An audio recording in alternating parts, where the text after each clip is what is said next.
যার বাপ থাকে না, তার কেউ থাকে না। সেই মাংসটা ভ্যানে সেফটি ট্যাঙ্কে গিয়ে জমা হয়। তদন্ত যদি দোষী হয় তাহলে হবে, এত হিংস্র ছেলে কিন্তু সে না। এবং লাশটা টুকরো টুকরো করে তারা গুম করার উদ্দেশ্যে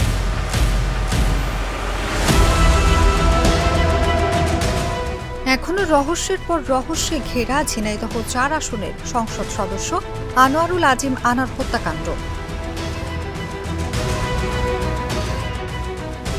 অভিযুক্তদের বক্তব্য উদ্ধার আলামত হত্যার বিষয়টি প্রমাণ করলেও আইনের চোখে এখনও তা প্রমাণিত নয়।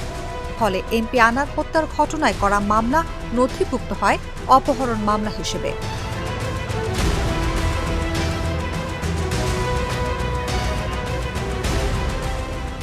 যদিও মামলার তদন্ত সংস্থা ধারণা করছে এমপি আনারকে হত্যা করা হয়েছে। তাকে হত্যা করার অভিযোগ প্রমাণিত হলে এই মামলায় হত্যা মামলার ধারা ৩০২ সংযোজন করতে আবেদন করবেন তদন্ত কর্মকর্তা। এ ধারার সর্বোচ্চ শাস্তি মৃত্যুদণ্ড।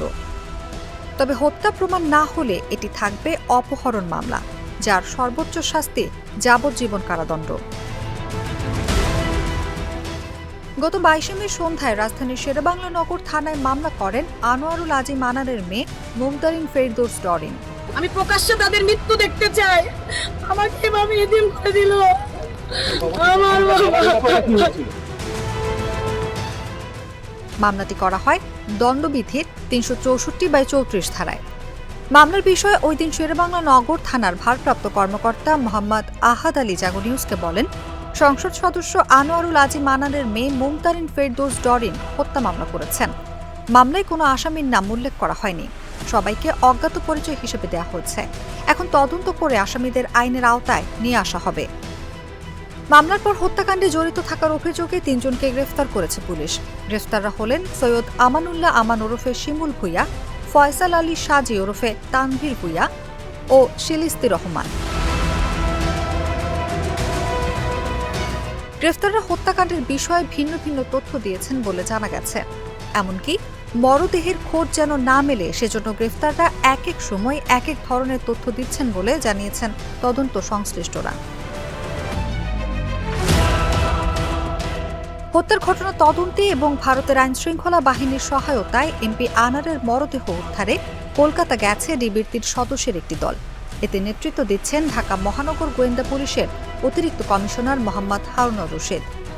গতকাল মঙ্গলবার রাতে কলকাতায় সাংবাদিকদের ডিবি প্রধান হারুনুর রশিদ বলেন, সঞ্জীবা গার্ডেন্সের সেপটিক ট্যাঙ্ক ভেঙে সেখান থেকে ৩-৪ কেজি মাংসের টুকরো উদ্ধার করেছে কলকাতা পুলিশ। এসব মাংস ফরেনসিক টেস্টের জন্য রাখা হয়েছে, পাশাপাশি ডিএনএ টেস্টও করা হবে। তারপরে বলা যাবে এগুলো সংসদ সদস্য আনারের কিনা। এ বিষয়ে মামলার তদন্তকারী কর্মকর্তা ডিবির সিনিয়র সহকারী পুলিশ কমিশনার মাহফুজুর রহমান জাগো নিউজকে বলেন, সংসদ সদস্য আনোয়ারুল আজিম আনার অপহরণের ঘটনায় মামলা হয়েছে। আমরা ধারণা করছি তাকে অপহরণ করে হত্যা করা হয়েছে। এই ঘটনায় গ্রেফতাররা রিমান্ডে আছেন। রিমান্ডে তারা এমপি আনারের খুনের বিষয় জানিয়েছেন। এসব তথ্য যাচাই বাছাইয়ের জন্য কলকাতায় পাঠাচ্ছি। এমপি আনারের মরদেহ মিললে বা তাকে হত্যার অভিযোগ প্রমাণ হলে এ মামলায় হত্যা মামলার ধারা সংযোজনে আদালতে আবেদন করব। অনুমান বা ধারণার উপর আমরা হত্যা মামলা বা হত্যা মামলার ধারা সংযোজন করতে পারি না।